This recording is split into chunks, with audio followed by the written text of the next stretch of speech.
উস্কানি বন্ধ না করলে ভারতকে কঠোর জবাব দেওয়ার হুঁশিয়ারি পাকিস্তানের সেনাপ্রধানের। এদিকে ইসরায়েল ইরানের মধ্যে আরও প্রাণঘাতী যুদ্ধ অনিবার্য। এছাড়া ফিলিস্তিনিদের মরদেহে ভয়াবহ নির্যাতনের চিহ্ন, অঙ্গ চুরির অভিযোগ। আরও থাকছে ইউক্রেনে যুদ্ধ বর্তমান অবস্থাতেই থামা উচিত, চাপের মুখে নতি স্বীকার জেলেনস্কির। এবং সর্বশেষ জানিয়ে দেব, গাজায় যুদ্ধবিরতি নেতানিয়াহুর জন্য ডেকে এনেছে ৬টি বড় বিপদ। শিরোনাম শুনছিলেন, এবার বিস্তারিত। উস্কানি বন্ধ না করলে ভারতকে কঠোর জবাব দেওয়ার হুঁশিয়ারি পাকিস্তানের সেনাপ্রধানের। ভারতকে নিশানা করে কঠোর হুঁশিয়ারি দিলেন পাকিস্তানের সেনাপ্রধান ফিল্ড মার্শাল আসিম মুনির। তার উস্কানিমূলক পারমাণবিক বক্তব্যের উপর দ্বিগুণ জোর দিয়ে মুনির দাবি করেছেন যে ইসলামাবাদের ক্রমবর্ধমান সাময়িক সক্ষমতা ভারতের ভৌগোলিক যুদ্ধক্ষেত্রের ভুল ধারণাকে ভেঙে দিতে পারে। কাকুলে পাকিস্তান মিলিটারি একাডেমিতে ভাষণ দেওয়ার সময়ে মুনির দাবি করেছেন যে পারমাণবিক পরিবেশ যুদ্ধের কোনো স্থান নেই, কিন্তু পরের বাক্যেই তিনি সতর্ক করে দিয়েছিলেন যে ছোটখাটো উস্কানিতেও পাকিস্তানের চিন্তার বাইরে গিয়ে প্রতিক্রিয়া জানাবে। আসিম মুনির বলেছেন, যদি নতুন করে শত্রুতার ঢেউ শুরু হয় তাহলে পাকিস্তান হামলাকারীদের প্রত্যাশার চেয়ে অনেক বেশি প্রতিক্রিয়া জানাবে। যুদ্ধ এবং যোগাযোগ অঞ্চলের মধ্যে পার্থক্য হ্রাসের সঙ্গে সঙ্গে আমাদের অস্ত্র ব্যবহার নাগাল এবং ভয়াবহতা ভারতের ভৌগোলিক বিশালতার ভুল ধারণাকে ভেঙে দেবে। তার আরও দাবি, বিশৃঙ্খলা ও অস্থিতিশীলতার জন্য যে গভীরভাবে আঘাতকারী প্রতিশোধমূলক সামরিক ও অর্থনৈতিক ক্ষতি হবে তা বিশৃঙ্খলা ও অস্থিতিশীলতার জন্য দায়ীদের কল্পনা এবং গণনার বাইরেও হবে। পাকিস্তানি নেতা আরও সতর্ক করে দেন যে পরবর্তী উত্তেজনা বৃদ্ধির দায়ভার, যা শেষ পর্যন্ত সমগ্র অঞ্চল এবং তার বাইরেও বিপর্যয়কর পরিণতি বহন করতে পারে, তার দায়ভার সরাসরি ভারতের উপর বর্তাবে। ইসরায়েল ইরানের মধ্যে আরও প্রাণঘাতী যুদ্ধ অনিবার্য, কারণ জানালেন ইসরায়েলি সাবেক গোয়েন্দা কর্মকর্তা। তেল আবিব ও তেহরানের মধ্যে একটি নতুন এবং আরও বেশি প্রাণঘাতী সংঘাত আসন্ন বলে সতর্ক করেছেন ইসরায়েলের সাবেক গোয়েন্দা কর্মকর্তা ড্যানি সিট্রিনোভিচ। সংবাদ পোর্টাল ইরান ইন্টারন্যাশনালের সাপ্তাহিক শো আই-4 ইরানকে তিনি বলেছেন, তেহরান অতীতের সংঘর্ষগুলো থেকে শিক্ষা নিয়েছে এবং দ্রুত তাদের ক্ষেপণাস্ত্র সক্ষমতা বাড়াচ্ছে। ইসরায়েলের সামরিক গোয়েন্দা বিভাগে ইরান শাখার সাবেক প্রধান সিট্রিনোভিচ বলেন, যুক্তরাষ্ট্র এখনও তেহরানের সাথে একটি আলোচনার মাধ্যমে চুক্তির চেষ্টা করছে। অন্যদিকে ইসরায়েলের ইসলামিক প্রজাতন্ত্রকে দুর্বল করা বা উৎখাত করার উপর মনোযোগ দিচ্ছে। এই মৌলিক ভারসাম্যহীনতাই সংঘাতকে প্রায় অনিবার্য করে তুলেছে বলে তিনি সতর্ক করেন। সাবেক এই গোয়েন্দা কর্মকর্তা বলেন, পরবর্তী যুদ্ধের শুরুটা হবে আগের যুদ্ধের শেষ বিন্দু থেকে। বর্তমানে আটলান্টিক কাউন্সিলের মধ্যপ্রাচ্য প্রোগ্রামের একজন অনাবাসিক ফেলো সিট্রিনোভিচ তেল আবিবের ইনস্টিটিউট ফর ন্যাশনাল সিকিউরিটি স্ট্র্যাটেজির INSS গবেষণা ফেলো হিসেবেও কাজ করছেন। তিনি আরো বলেন, এটি শুরু থেকেই খুব সহিংস হবে। আমি সত্যি মনে করি যে এটি বন্ধ করার মতো কোনো প্রক্রিয়া থাকবে না, কারণ আগে যুক্তরাষ্ট্র পক্ষগুলোকে বন্ধ করতে বাধ্য করেছিল, কিন্তু এখন ইরানিরা তা বন্ধ করতে রাজি হবে না যতক্ষণ না তারা মনে করে যে তারা ইসরায়েলের সাথে প্রতিরোধের সমীকরণকে ভারসাম্যপূর্ণ করেছে। এই কারণেই আমি মনে করি পরবর্তী সংঘাত অনেক বেশি সহিংস এবং দীর্ঘস্থায়ী হবে। এর ফলে আরো বেশি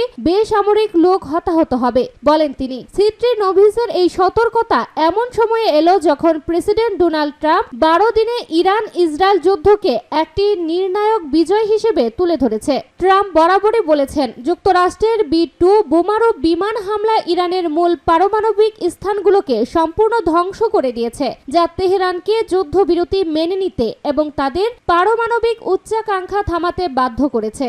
ফিলিস্তিনিদের মরদেহে ভয়াবহ নির্যাতনের চিহ্ন, অঙ্গ চুরির অভিযোগ। ফিলিস্তিনিদের যেসব মরদেহ ইসরায়েল ফেরত দিয়েছে সেগুলোর মধ্যে 120টি নিয়ে মানবাধিকার সংস্থা ও চিকিৎসা বিশেষজ্ঞরা তীব্র ক্ষোভ প্রকাশ করেছেন। তারা বলছেন, এইসব মৃতদেহে নির্যাতনের স্পষ্ট প্রমাণ এবং এমনকি অঙ্গ চুরির সম্ভাবনাও দেখা যাচ্ছে। গাজার সরকারি গণমাধ্যম কার্যালয় জানিয়েছে, প্রাথমিক পরীক্ষায় দেখা গেছে ফেরত পাওয়া বেশিরভাগ মরদেহে পদ্ধতিগত নির্যাতন, মাঠে গুলি করে হত্যা এবং গাড়ি চাপা দিয়ে পিষে ফেলার চিহ্ন পাওয়া গেছে।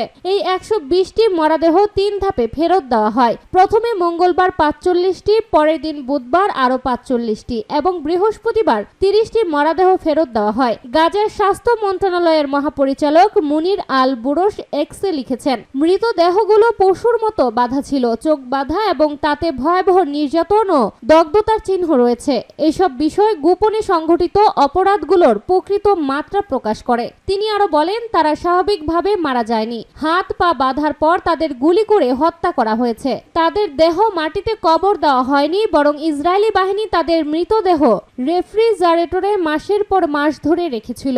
অনলাইনে ছড়িয়ে পড়া কিছু গ্রাফিক ছবি ও ভিডিওতে দেখা গেছে দড়ি দিয়ে বাঁধা ও চোখে কাপড় বাঁধা অবস্থায় পচে যাওয়া দেহ, যেগুলোতে শারীরিক নির্যাতনের সুস্পষ্ট চিহ্ন রয়েছে। কিছু ভিডিওতে দেখা যায় ফিলিস্তিনিরা স্ক্রিনে মরা দেহগুলোর ছবি দেখে প্রিয়জনদের শনাক্ত করার চেষ্টা করছেন। ইউরোমেড হিউম্যান রাইটস মনিটর জানিয়েছে, ফেরত পাওয়া মৃতদেহগুলোর অনেকেই গলায় দড়ির দাগ, হাত পায়ে প্লাস্টিকের বাঁধন, চোখ বাঁধা, কাছ থেকে গুলির ক্ষত এবং ট্যাঙ্কার চাপায় পিষে যাওয়ার চিহ্ন রয়েছে। তাদের প্রতিবেদনে বলা হয়েছে, ইসরায়েলি সামরিক, সরকারি ও গণমাধ্যমের ভাষণে ফিলিস্তিনিদের অমানবিক করে তোলা হয়েছে।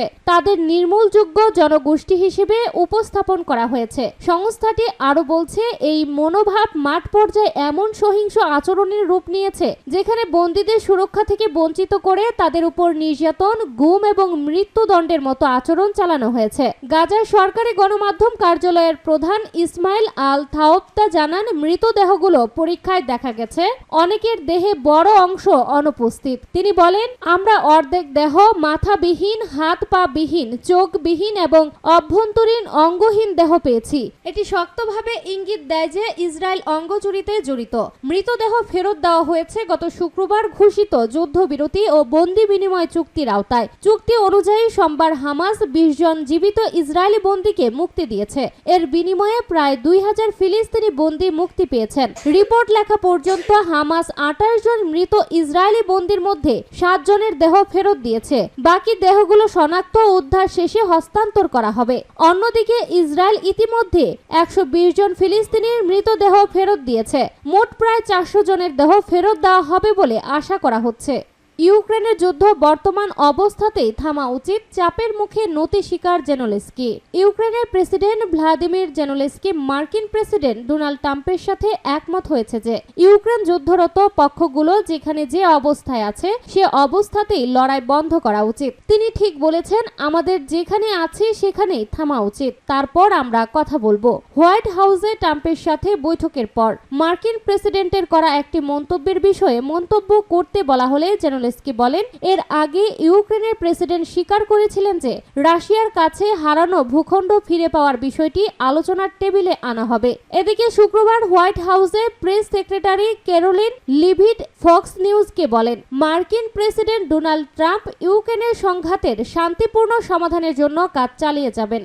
গাজায় যুদ্ধবিরতি নেতানিয়াহুর জন্য ডেকে এনেছে 6টি বড় বিপদ। গাজায় ইসরায়েলের হামলায় গত 2 বছরে অগণিত প্রাণহানি ও ভয়াবহ মানবিক বিপর্যয় ঘটেছে। তবু দেশটির প্রধানমন্ত্রী বেনিয়ামিন নেতানিয়াহুর জন্য এই উপত্যকায় শান্তি যেন অকালেই এসেছে, এমনটাই মনে হচ্ছে কিছু পর্যবেক্ষকের চোখে। সমালোচকেরা বলছে, এই যুদ্ধকে নেতানিয়াহু নিজ রাজনৈতিক অবস্থান ও এমনকি তার স্বাধীনতার চ্যালেঞ্জগুলো থেকে মনোযোগ সরানোর হাতিয়ার হিসেবে ব্যবহার করেছেন। এখন যুদ্ধবিরতি কার্যকর হলেও এইসব সমস্যার একটিও মুছে যায়নি। যুদ্ধবিরতিকে নেতানিয়াহু বিজয় হিসেবে দেখানোর চেষ্টা করছেন, কিন্তু সাবেক ইসরায়েলি রাষ্ট্রদূত আলন পিনকার সহ অনেকের মতে এই যুদ্ধবিরতি ছিল মূলত সাজানো নাটক, যা হোয়াইট হাউসের চাপে নেতানিয়াহু মানতে রাজি হয়েছে। কারণ ওয়াশিংটন গাজা যুদ্ধের আর্থিক ও কূটনৈতিক বোঝা বইতে আর রাজি ছিল না। তাহলে প্রশ্ন উঠেছে, যদি নেতানিয়াহু নতুন কোনো যুদ্ধ শুরু করতে না পারেন, তবে আগামী বছরে ইসরায়েলি নির্বাচনের আগে পরে নেতানিয়াহুর সামনে কি কি চ্যালেঞ্জ আছে আর সেগুলো কতটা ভয়ানক হতে পারে। আন্তর্জাতিক অঙ্গনে নেতানিয়াহু কি আরো একা হয়ে পড়বেন? বর্তমানে ইসরায়েল আন্তর্জাতিক রাজনীতিতে যতটা নিঃসঙ্গ, অতীতে কখনো এতটা ছিল না। আর অনেকের কাছে সেই নিঃসঙ্গতার প্রতীক এখন বেনিয়ামিন নেতানিয়াহু। গত 2 বছরে গাজায় ইসরায়েলি হামলায় 66,000-এর বেশি ফিলিস্তিনি নিহত হয়েছে। খাদ্য অবরোধে সৃষ্ট দুর্ভিক্ষের ভয়াবহ দৃশ্য বিশ্বজুড়ে ক্ষোভের জন্ম দিয়েছে। স্বল্প মেয়াদে যদি না নেতানিয়াহু সরকার আন্তর্জাতিক সাংবাদিকদের স্থায়ীভাবে গাজায় প্রবেশে নিষেধাজ্ঞা দেয়, তবে বিশ্বের গণমাধ্যমে এই হত্যাযজ্ঞের চিত্র আরও স্পষ্টভাবে প্রকাশ পাবে। এটি ইসরায়েলের একঘরে অবস্থানকে আরও দীর্ঘস্থায়ী করবে। দক্ষিণপন্থীরা কি নেতানিয়াহুর জোট সরকার ভেঙে দিতে পারে? এটি সম্ভব, তবে নেতানিয়াহু ইতিমধ্যে সেই ঝুঁকি এড়াতে নানা পদক্ষেপ নিয়েছেন। যুদ্ধ চলাকালেও এর আগে বিচার ব্যবস্থার স্বাধীনতা নিয়ে বিতর্কের সময়ও চরম দক্ষিণপন্থীদের উপর নির্ভর করেছেন তিনি। সবচেয়ে দৃশ্যমানভাবে অর্থমন্ত্রী বেজালেল স্মোট্রিচ ও জাতীয় নিরাপত্তা মন্ত্রী ইতামার বেন গরিফ দুইজনে যুদ্ধবিরতির বিরোধিতা করলেও এখনো নেতানিয়াহুর জোটে আছেন। আইসিসি ও আইসিজে কি নেতানিয়াহু ইসরায়েলকে দোষী সাব্যস্ত করতে পারেন? হ্যাঁ, আন্তর্জাতিক অপরাধ আদালত ও আন্তর্জাতিক বিচার আদালত নেতানিয়াহু এবং ইসরায়েলকে গাজায় যুদ্ধ অপরাধের দায়ে অভিযুক্ত করতে পারেন। 2024 সালের নভেম্বর মাসে আইসিসি যুদ্ধ অপরাধের অভিযোগে বেনিয়ামিন নেতানিয়াহু, তার সাবেক প্রতিরক্ষা মন্ত্রী ইয়োব গ্যালান্ট ও ফিলিস্তিনি স্বাধীনতাকামী সংগঠন হামাসের সামরিক কমান্ডার মোহাম্মদ দেইফের বিরুদ্ধে আন্তর্জাতিক গ্রেপ্তারি পরোয়ানা জারি করেন। দেইফকে পরবর্তী সময়ে ইসরায়েল হত্যা করে। ট্রাম্প কি নেতানিয়াহুকে পরিত্যাগ করতে পারেন?